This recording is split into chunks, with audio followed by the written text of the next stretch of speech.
भारताने ऑपरेशन सिंधूर राबवून पाकिस्तानमध्ये लपलेल्या दहशतवाद्यांच्या नांग्या पुरत्या ठेचल्या आहेत। त्यामुळे पाकिस्तानकडून सतत आता आपल्याला धमक्या दिल्या जात आहेत किंवा हल्ले करण्याचा प्रयत्न देखील होत आहे। पण आपले भारतीय सैनिक या प्रत्येक हल्ल्याचा सामना करत आहेत आणि ते परतवून लावत आहेत। भारताची तिन्ही दलं ही कारवाई एकदम योग्य रीतीने करत आहेत आणि त्याचाच परिणाम म्हणून सध्या भारत आणि पाकिस्तानमधील तणाव शिगेला पोहोचला आहे।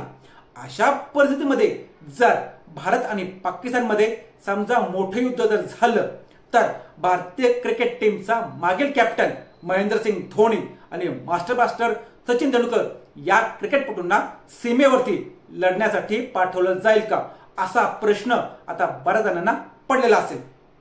नमस्कार, मी किशोर बलकवडे आणि आपण पाहतात विषयच वेगळा। स्पोर्ट्स म्हणजे क्रीडा किंवा इतर कोणत्याही क्षेत्रात उत्कृष्ट काम करणारे काही लोक सैन्यात सन्माननीय पदावर पोहोचतात। त्यामध्ये सचिन तेंडुलकर, महेंद्रसिंग धोनी यांचंही नाव आहे। या दोघांनाही सैन्यामध्ये अधिकारी पदाचा दर्जा मिळालेला आहे किंवा देण्यात आलेला आहे। अशा परिस्थितीमध्ये प्रश्न असा आहे की सचिन आणि धोनी यांनाही युद्ध करावं लागेल का? सचिन तेंडुलकर 2010 मध्ये भारतीय हवाई दलात म्हणजेच एअरफोर्स मध्ये ग्रुप कॅप्टन या मानद पदावर दाखल झाला, तर धोनीला भारतीय सैन्यात लेफ्टनंट कर्नल पद देण्यात आलं होतं। वास्तविक हे खेळाडू टेरिटोरियल आर्मीचा भाग आहेत, जी स्वयंसेवी नागरिकांना प्रशिक्षण देत असते आणि त्यांना आपत्कालीन परिस्थितीसाठी तयार करत असते, तसं ट्रेनिंग त्यांना देत असते।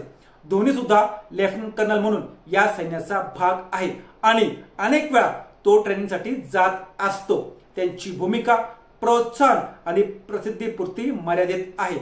सचिन तेंडुलकर जी काय सचिनची भूमिका आहे ती हवाई दलात प्रतिकात्मक आहे, म्हणजे तरुणांना सैन्यात भरती होण्यासाठी प्रेरित करणं हेच त्यामागचं मुख्य काम आहे। बरं, यात फक्त धोनी किंवा सचिनचा समावेश आहे का? तर असं नाही। यामध्ये कपिल देव, नेमबाज अभिनव बिंद्रा, भाजपचे अनुराग ठाकूर यांचाही समावेश आहे।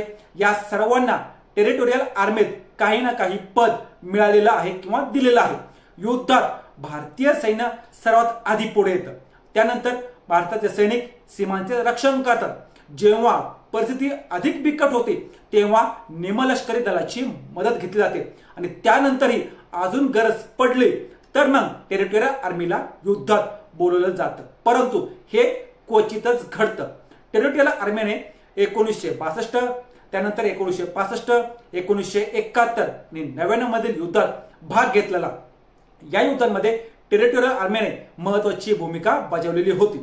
सचिन तेंडुलकर आणि महेंद्रसिंग धोनी किंवा अभिनव बिंद्रा यांनी त्यांच्या क्षेत्रामध्ये चांगलं आणि उत्कृष्ट काम केलं म्हणून सैन्याने त्यांना रँक दिलेला आहे। जरी हा रँक मानद असला तरी भारत जेव्हा युद्ध सदृश परिस्थितीमधून जातो आणि खरोखर युद्ध मोठं होत गेलं किंवा रिझर्व्ह फोर्सेसची जर गरज पडली तर मग या टेरिटोरियल आर्मीला त्यांच्या सपोर्टसाठी त्या ठिकाणी बोलवलं जातं।